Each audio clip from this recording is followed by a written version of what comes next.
In our final session, we will look at ways in which Ken has interacted with other faiths and really look at how he sums up his life, how he sums up his career, and how he appreciates the people who have been part of his life and part of his career, and what it is that he hopes to see in the people tomorrow, in the parishioners of tomorrow, and where he finds hope for how the Lutheran Church will be even stronger and a more influential part of our society and our lives in the future.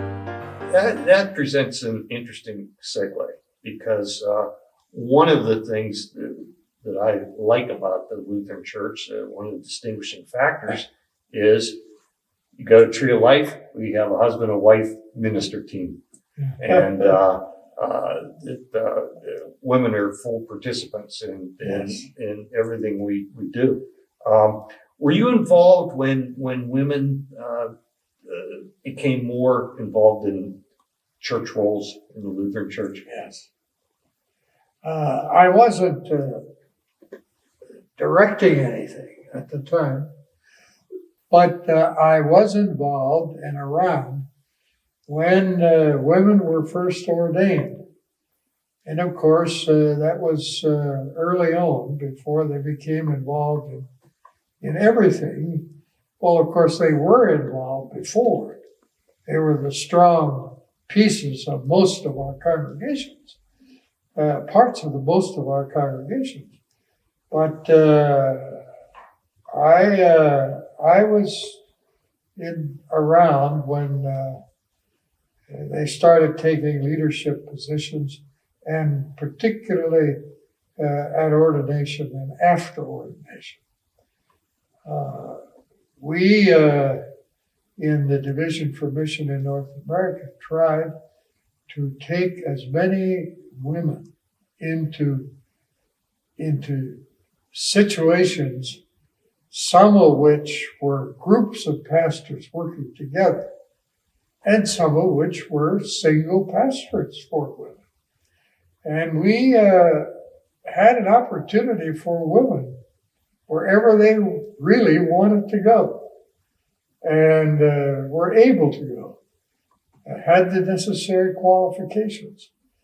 And that's been very much a part of my life. And of course, our two daughters were close to home. Yeah. During your time, you've been involved in getting women more involved in church activities, church leadership. Who are some examples of the impressive women who you've encountered? Well, I've encountered any number of impressive women, especially in once they've been placed in leadership positions. One of the people that I do want to mention, and others too, perhaps, but there was a person, a young woman, whom we asked to be my executive assistant when I was with the Division for Mission in North America, and really needed all of the assistance I could possibly get. We became acquainted with her. It's Elna Solvang. I don't know if you know the name or not. She's a young woman. She came to visit us in our office when she was just graduating from college. She just simply wanted to know what was going on and so on, because she was still making some decisions about her own church life. Well, now she happens to be a biblical teacher in one of our colleges. But I asked her, after Sister Grace, who had been my associate in the office, in congregations, and in other areas of my work, I asked her to come. Sister Grace's first comment after I asked her to come was, I was waiting for your call. She knew that it was difficult for me to get by in a lot of areas without her assistance. But then when she retired, we asked this young woman, Elna Solvang, to be my executive assistant, which was really taking a bit of a gamble with a very young woman having to deal with other people twice her age, and so on. But she did it so well. And so I would place her as one of the people who, during her experience in our division, she was one of the most impressive. And now she continues to be in a position of leadership, taking tour groups of students to Africa and so on, because she was interested in all of the extras, not only the work that she was doing, but all of the things that we were involved in, especially with the young people in Namibia. It seems unremarkable to us because we see Kathy in the pulpit all the time, and but we have we've had a female bishop, we've had missionaries, and we also, I think we need to make mention of, we had Amy Reumann, who headed up Lutheran Advocacy Ministry here in Pennsylvania and did it quite capably, and then got the call to go to Washington. That's right. And she is doing the work really for the whole church at this point. And she is certainly an illustration of one of the leading women in the church. I did not know our present bishop until she became bishop. But I've certainly been impressed by her work and the way in which she leads and the way in which she communicates the potential for this church through her one page in the Lutheran or the Living Lutheran now, every month. Then, in addition to that, I had the opportunity while I was the director for the Division for Mission in North America, because I had a relationship with all of the parish strategies that were stretched out across the country. And wherever possible and wherever it seemed feasible, we named a woman to head the strategic development for a particular area. And that turned out to be a good training period for a number of women leaders who are now leaders in the church. Yeah, and I think that's one of the strengths of Lutheranism, is that it's unremarkable to us. That's right. That it doesn't matter. We're looking at the skill set. We're not looking at the gender. We're not looking at some kind of numbers. And we just as Mary Magdalene was part of the core group around Jesus. That's right. So do we have so many women in leadership roles today? And they are providing good leadership as well. And I like to think of it this way. They haven't taken the place of men. They've added to the substantial potential for leadership in the church. Well, we talked earlier about the participation of Lutherans in the civil rights movement. Well, the same question applies as to the involvement of African Americans and Hispanics and other groups within the Lutheran Church. I mean, the Lutheran Church as it now stands is no longer, coming from European countries alone. That's right.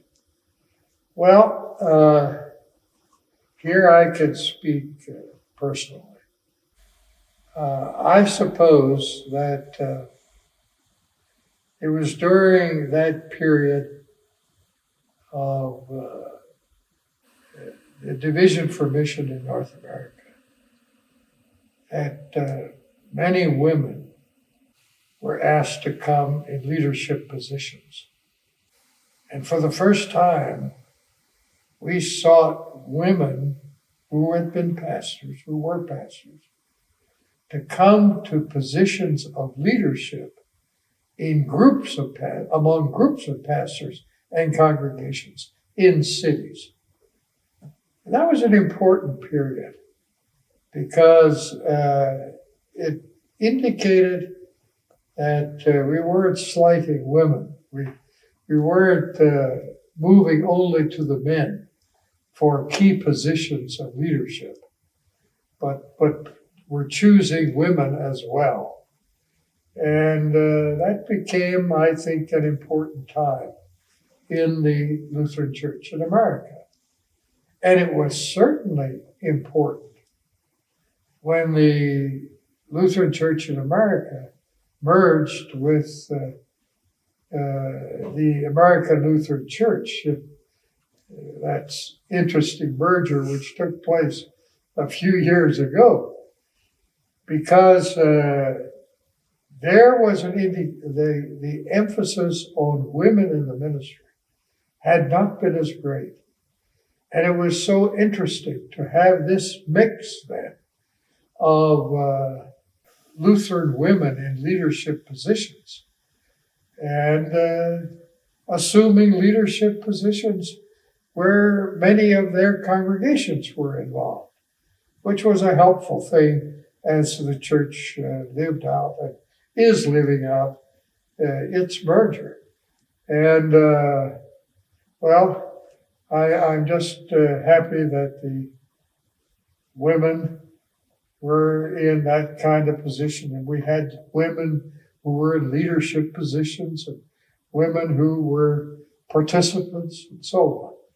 And I think that had we been able to continue in that way, and it may be that way now, I'm not as familiar with the whole of the church today as I was even 6 years ago.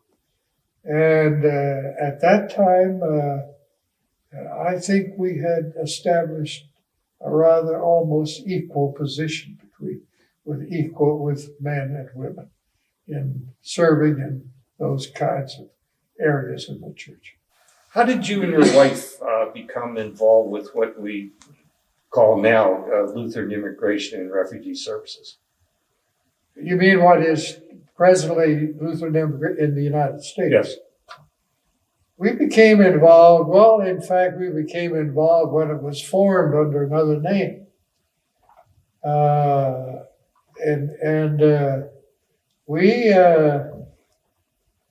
We kept receiving refugees in the congregations we served. One of the first things we did, if they didn't have a refugee family or two in the congregation, we called on the Lutheran organization to help us find some refugees. And so we had refugees in each of our congregations. And that's the way, really, we became involved in Lutheran World Federation service to refugees. Not federation, but in this country. Yeah. As time has gone along, the role has increased. Certainly, the number of people served, That's right. and the number of sending nations. That's right. Has increased markedly. That's right. Except that we have to sometimes wait on the government of the United States to act before we can receive from some countries. But one story which I like to tell, because it was so unexpected, unanticipated, was when my wife died just a few years ago. We found in the mail and received in the mail a letter from Hawaii. And we wondered who in Hawaii. Now, we knew some people in Hawaii. And we had some friends in Hawaii, but we wondered who this person would be. We opened up the letter, and it was from Peter Freeble. Peter Freeble. Immediately, we became aware of who it was. Peter Freeble was a family that we had brought to this country and resettled in Redwood City, our first congregation in our second or third year in the congregation. He was now, one of the boys was now living in Hawaii.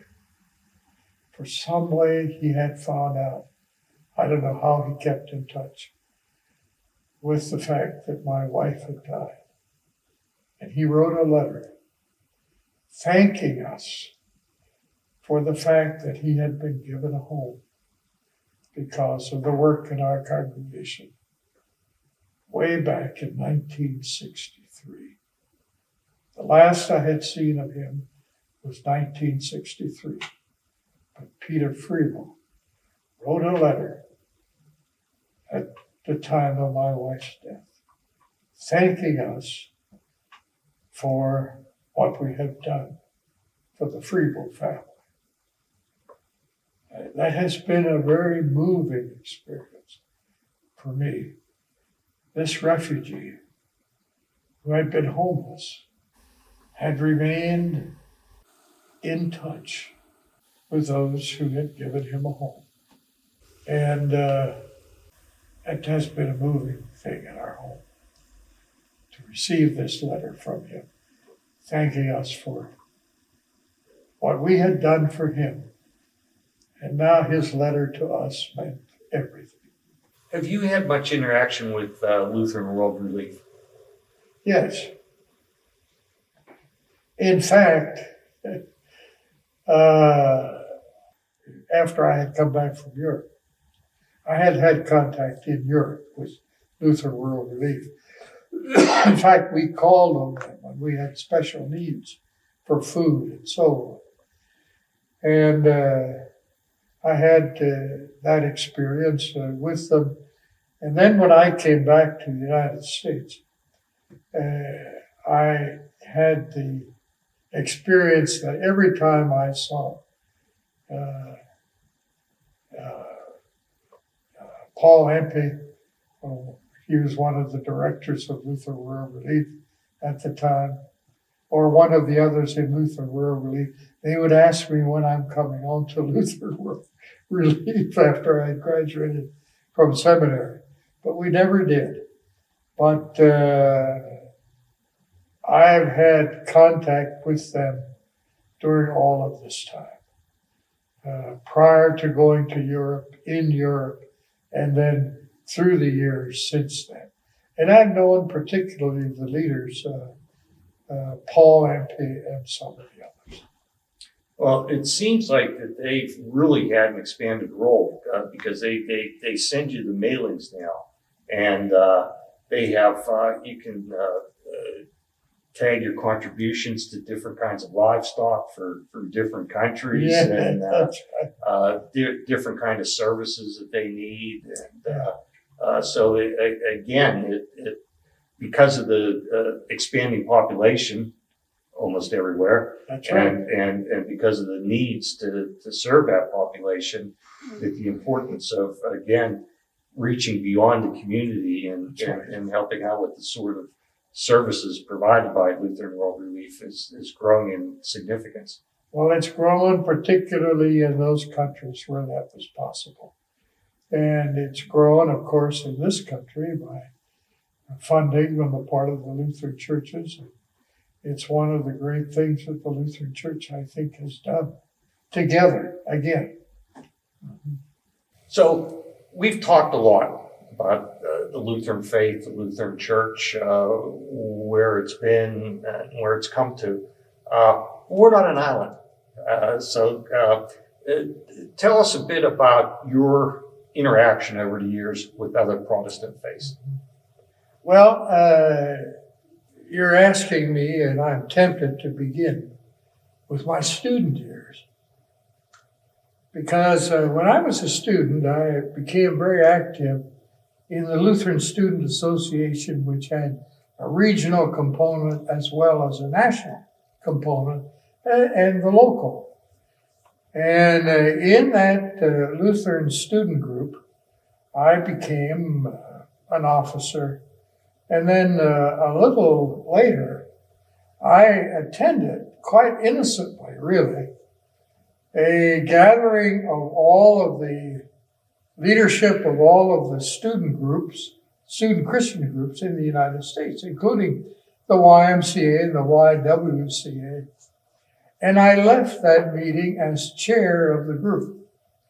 So I've had this kind of welcome experience with different groups who were younger, and then later on, I saw some of the international leaders of the student group when I went to Europe, because one of the first conferences I attended before my work began really in Germany was a World Student Christian Federation conference that was held in Sweden.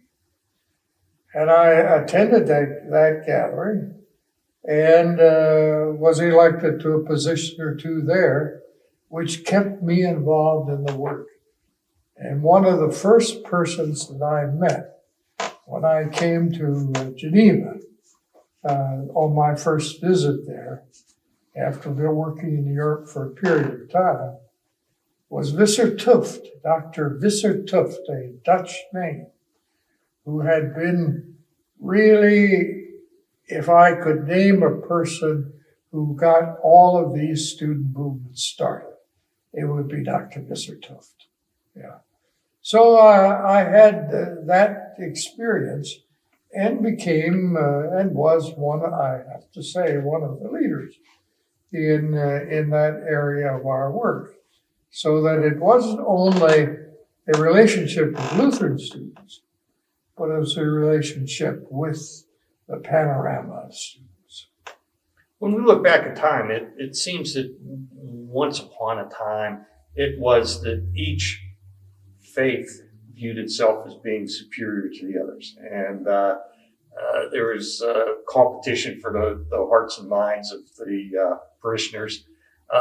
It seems with the challenges in the modern church, which is across the spectrum, it's more of an exercise in what can we learn from others, and what can we share of our experience with others, rather than a competitive.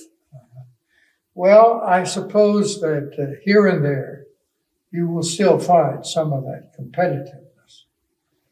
But I feel that the more the person is involved, and the more that they see the strengths of other faiths, and even the more that they understand the importance of sharing with each other, then we realize that we are not alone. And not only are we not alone, but there are others that in some areas I'm sure exceed what we may contribute, and in other areas we may contribute in excess of what some others may be contributing. But it was really in the early days of churches gathering and working together. The World Council really was formed before our National Council was formed. The Federal Council of Churches in the United States was an organization of Protestant denominations, but the Lutherans never were members. They would participate in some things, but they were never members. I don't know if that was a feeling of,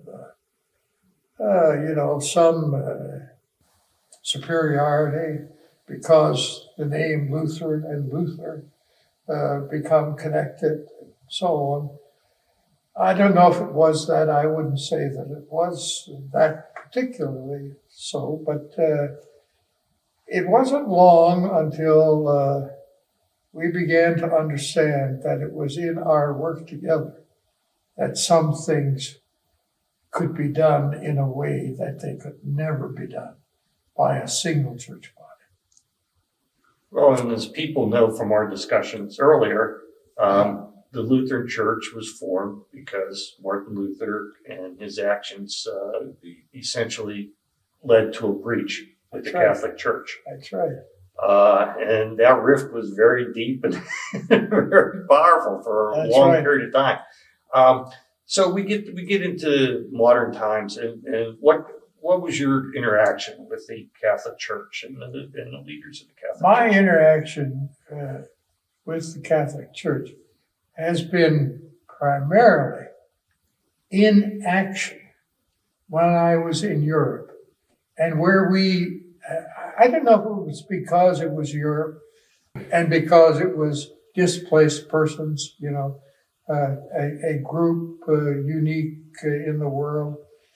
But denominations and church groups sort of thought it essential to work together rather than remain separately like we sometimes do when we're in our own habitat. But my experience with the Catholic Church and was primarily through the Catholic Welfare Association, which had a degree of wanting to work with other groups, which one doesn't always find in the Catholic Church, just like we don't always find it in our church body. But that was really the group that I found it most compatible to be working. Mm-hmm. We know we have a good body of Lutheran homes providing services and care. We don't have an array of Lutheran hospitals, such as there are Catholic hospitals, and we don't have an array of Lutheran schools as there are the parochial schools. Right. Is there a reason for that? Was there discussion over the years about getting in those areas? I'm not sure that there was that much discussion about it. In fact, I doubt that there was.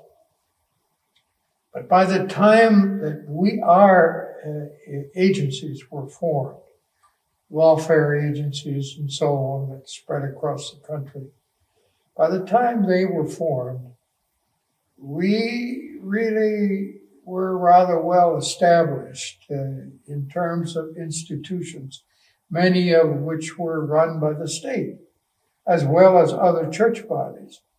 So that our welfare associations in particular areas, like this one, for example,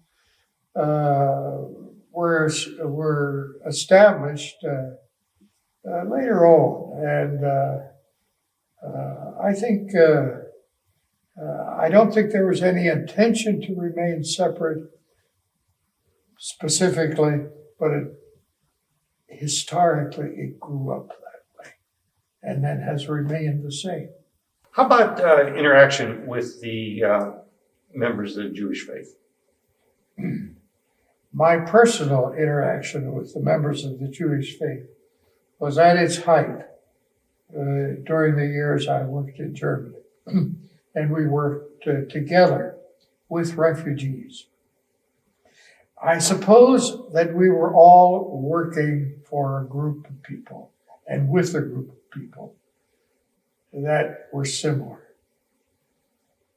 People had to be homeless in those camps and in those situations. And we had similar reasons to be working together and to share in that experience. But I have had less experience after I became a pastor and then later on a staff worker in the life of the church than I did then. And I think that that is to the Lutheran and to the Jewish groups a deficit rather than an asset. And I wish we would be working together more than we do. And I think in more recent years, we have seen some degrees of increase in that area. We know that, for instance, the catechetics students, Richard takes them to Shabbat services. That's right. You and I have been part of a group of people who've gone to the reading of the names for Holocaust remembrance. And why is it so important for Lutherans to understand the Jewish faith? Well, I think it's so important because we stem from the same heritage. Really. We stem from the heritage into which our Lord Jesus the Christ was born. And maybe our relationship should be closer than it is. But certainly we should have that same understanding of service to people, that really is the gospel. It is also basically the story in the Old Testament, which is the Jewish book of authority. And so I think those are the reasons we should be working together. And I think we should be working together more than we are. And whenever I had the opportunity, when I was director of the Division for Mission in North America, I would always instruct our staff, and I also, we do our best to consult not only with other Protestant denominations when we enter a community in an area, but that we consult with the Jewish leaders as well as the Roman Catholic leaders in those areas to see if they have a way that they might contribute to our understanding of the community where we were going to be establishing a church. And I think it's important, the more we can have those kinds of conversations, the better. Because whenever we've had those conversations, the relationships have been better. For example, in this area, when the church was established here at Tree of Life, this area was, I think, predominantly Jewish. I think. I'm not certain of that because I don't have the statistics and so on.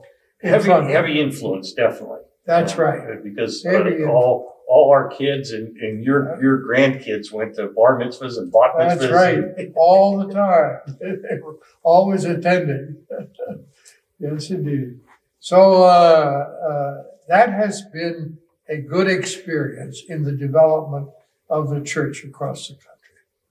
I know as we look at our Lutheran hymn book, and there's the traditional hymns, but there are now African-based hymns, there are Caribbean-based hymns, there are Celtic-based hymns. That's right. It represents a wide variety of the joy of praising the Lord. That's right. And one of the things that struck me at Shabbat services is in their book of worship, how much poetry they have. I mean, it's there is some things that really are uplifting in a different way than you imagine. That's right. Ours are uplifting in the fact that we put them, all of the poetry and so on, within our liturgy. And so that there is a music and a word presentation of the gospel. And but there is that same kind of background in all of the the Jewish literature as well.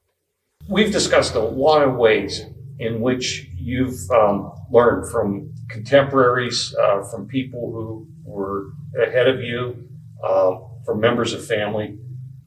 What are some of the best lessons that you learned from parishioners? Oh, I learned from parishioners. I learned how to be a pastor. One must be observant and try to fit oneself into the life of the many people in a congregation. And because it's the people who represent that group really that has followed the call of Christ, which is to come together to minister not only to each other, but to the world. It's the call to the world. And the call, I don't mean only expansively, but the call to the world meaning this little section or that little section. But it's the world, nevertheless, to which Christ calls us to be faithful in our ministries and in our understanding of who we are as a people. We can never be a whole people if we leave someone out. We aren't a whole people then, but we are whole people only when we see the people as God's people. And it's being faithful to that ministry that would be my greatest hope. We all have spiritual gifts from God. And clearly people who experience the call, they have pastoral gifts. They are very, very talented in a very specific way to serve the Lord. And so given your vantage point and your experience, I'd like you to talk a little bit about the spiritual and pastoral gifts that Richard, Kathy, and Andrew have had bestowed upon them. Well, it's a little difficult for me to speak about family and near family and people who are very much a part of my experience in life. But nevertheless, at the risk of saying perhaps of being inadequate. But there is one thing that is evident in all three of those people you mentioned, Richard and Kathy and Andrew. And that is their love for people. If the love of God brings us to a love for people. And it doesn't take a pastor to be that kind of a person. But a pastor must have, if the pastor is to serve the people as God calls us to serve, there must be a love for people. A love for people with all of their faults. A love for people with all of their shortcomings. A love for people because they are people. They are children of God. And that spirit must be there. And those of us who are pastors find that may be our greatest shortcoming at times. Because we have feelings, and it's quite easy not to like this person as much as perhaps we should. But then we look at the way in which Jesus dealt with people.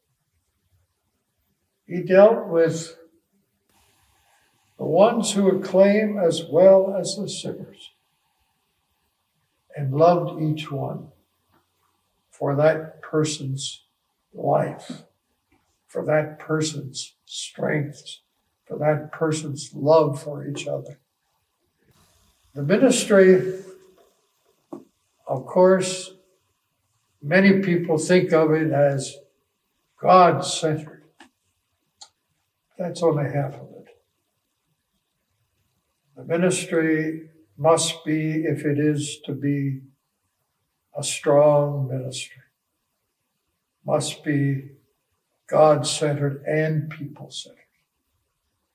Because those people, if we look at Scripture carefully, and the teachings of Jesus particularly, those people are the children of God. And therefore, they are a part of God's life in this world. And unless we have thoughts like that, and I hope and I see that in, pardon me, because they're family, I see that in Andrew and in Kathy and Richard. With their own sins, yes, but with that spirit. Do you know, one of the things that our church has gotten deeply involved with, and it's really something that I think Richard brought in, is the notion of, even with more than one minister in a congregation this size, you can't possibly have the time to attend to all the needs and everything. And so we've started this program, and Stephen Ministry. It's been running for years, and I just like your thoughts about that approach. Oh, I think that is absolutely essential for a healthy congregation, because it gives people an opportunity to express, or at least see expressed, ways in which people can help other people by doing some very, really appropriate and simple things. Listening. How important is it for an older person who now may be beginning to become grounded in a way? How important it is for someone to come and just be a person who's there to talk with, and perhaps to talk about accomplishments or regrets, or talk about those things which give that person strength, or a way of expressing oneself. Perhaps teaching the teacher, you see.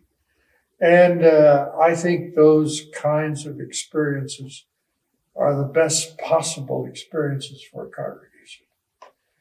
And they are helpful to people. They are ministry, real ministry. When two members of a congregation, or two believing parts of a congregation, come together and share their thoughts, nothing is more important in the ministry that Jesus would carry out. If you go through Scripture and see that Jesus really listened as much as he preached, as much as he was giving advice.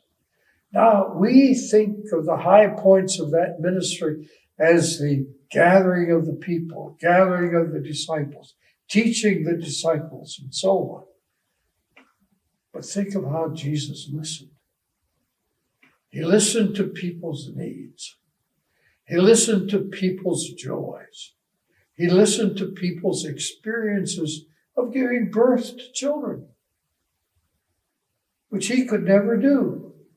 But he could give people meaning in that experience. And I see the Stephen ministry as something like that, where people go to listen and perhaps say a word here and there of encouragement or blessing or whatever the case may be. Prepositions matter, and I noticed in your answer you said talk with rather than talk to. That's right. And I know my wife Ann, she's been involved in all kinds of ways, teaching Sunday school Sure. and singing in choir and women's group and Sure. everything like that. But this participation in Stephen ministry is something at a higher level, because it is people who are hurting in one way or another, or people who've suffered a loss or experiencing profound doubt or something.